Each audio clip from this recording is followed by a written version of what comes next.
How's it going, everyone? Got quite a bit to talk about in this video. A great game has seemingly been delisted from the PlayStation Store over here in the States. We'll talk all about that. Got a bit of an update on PlayStation Plus, a couple of surprise titles being added, and we have a couple of updates on games. Crisis Core Final Fantasy VII Reunion has been raided, and Dead Island 2! It's alive, and it looks like it might be coming sooner than a lot of people expected. We'll talk that at the end of this video. But first up, kind of some disappointing news. Zero Time Dilemma has been abruptly delisted from the US PlayStation Store amidst what's possibly just some licensing issues from Axis Games.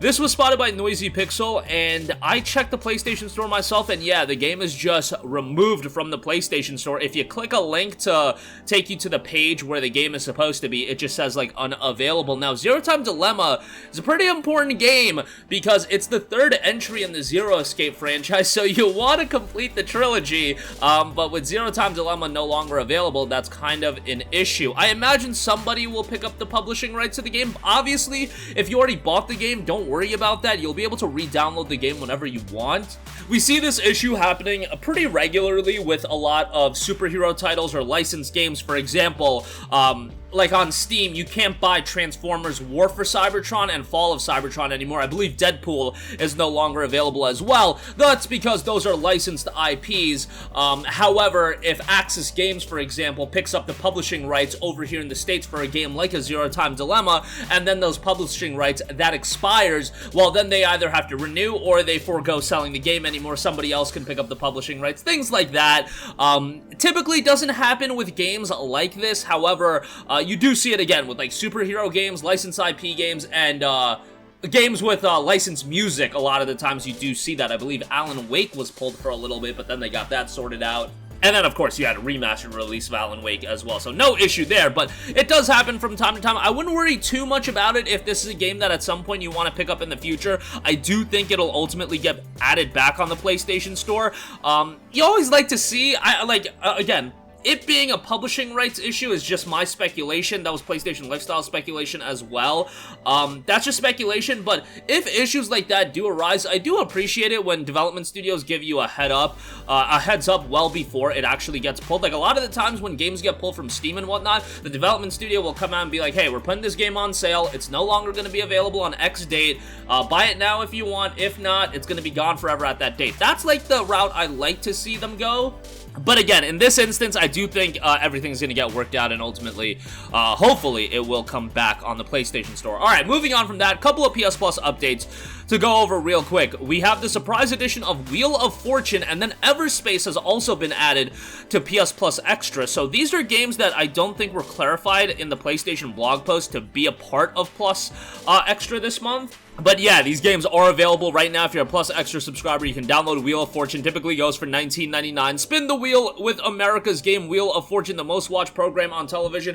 For the first time in full HD, solve up to 4,000 unique puzzles as you compete against friends, family, and online players around the world to climb the global leaderboard. Top players can also win incredible prizes, including exotic vacations around the world. This game offers a fast-paced experience that you and your friends and family will love online or offline. Again, that's available on PS Plus Extra. And then also Everspace has been added to PS Plus Extra as well. That typically goes for $29.99, but available as a part of your PS Plus Extra subscription.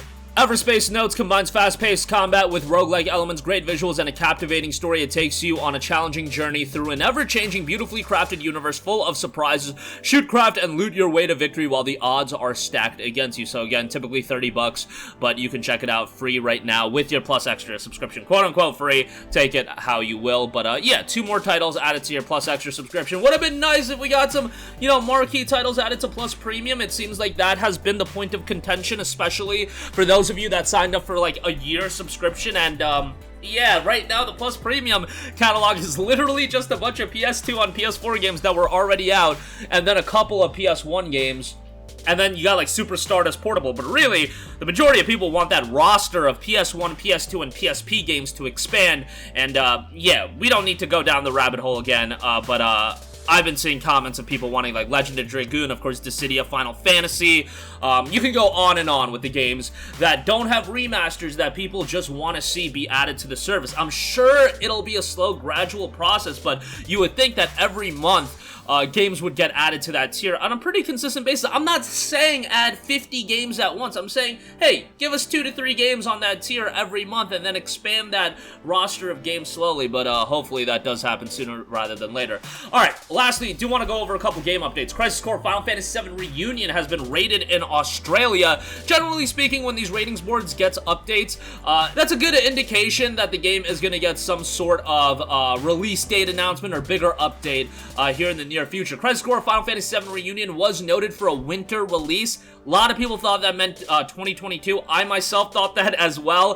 Probably going to be an early 2023 game. So winter starts December 21st and goes until March 21st, so it's a decent period of time, but should be an early 2023 game, and Square Enix has a lot of stuff coming out. I mean, you look at their lineup of games. Like, if you're a fan of Square Enix Japanese titles, you got DioField Chronicle, Valkyrie Elysium, Forspoken, Crisis Core Final Fantasy VII Reunion, and that's like all within the next 6 months or so, and I'm probably missing a couple games. There's that Harvestella as well. If you have a Nintendo Switch or PC, that's another game to be on the lookout for. So they got a stacked lineup of games. 2023, they'll be dropping Final Fantasy 16 later in the year, and then you've got FF7 Remake Part 2. They just got a stacked lineup of games. Like, if you're a fan of Square Enix Japanese titles, you are going to be eating good for the next year and a half or so by the looks of it, and it looks like that's where the majority of their emphasis is going, especially with them selling a bunch of their studios. So something to consider there. Lastly, Dead Island 2 appears on Amazon with a February 3rd, 2023 release date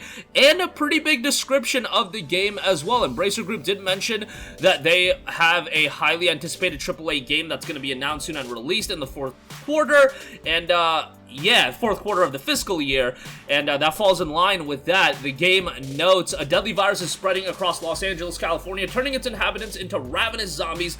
The city is in quarantine and the military have retreated, been infected, but more than just immune. You learn to harness the zombie inside you. Only you and the handful of other swaggering fellows who happen to be resistant to the pathogen holds the future of Los Angeles and humanity in balance. As you uncover the truth beyond the outbreak, you'll discover who or what you are, survive, evolve, save the world, just another day in Los Angeles. I remember when this game was revealed, I believe it was a part of the PlayStation 4 reveal event or the E3 that year. Like, we're talking 2013, or 2014, I believe it was 2013, 9 years ago we're talking was when Dead Island 2 was initially revealed. We're talking some Duke Nukem Forever type stuff going on here in terms of how long this game has been in development. Obviously, a whirlwind of a development cycle by the looks of it.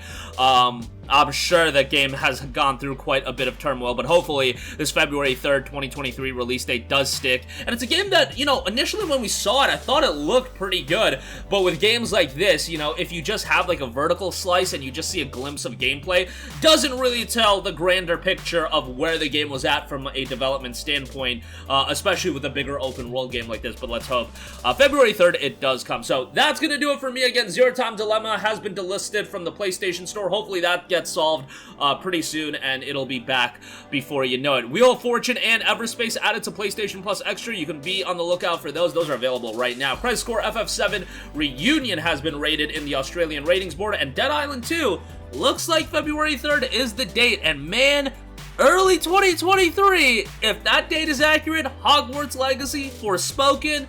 Oh man, if you thought for the last couple of months it was like a quiet period for gaming, I think we're all finna go broke in the next 6 to 9 months. So yeah, take that for what you will. That's gonna do it for me. Sound off with all of your thoughts in the comments section down below. Thank you for watching, and goodbye. Hey guys, we hope you enjoyed the video, and if you did, make sure to hit the subscribe button, and if you're already subscribed, do us a favor and hit the bell icon. This way you'll be notified whenever we post a new video. That's the best way to keep up with all of our uploads, and we usually try to upload 2 videos a day. And with the bell icon hit, you'll be notified whenever we do upload a video. As always, thanks for watching.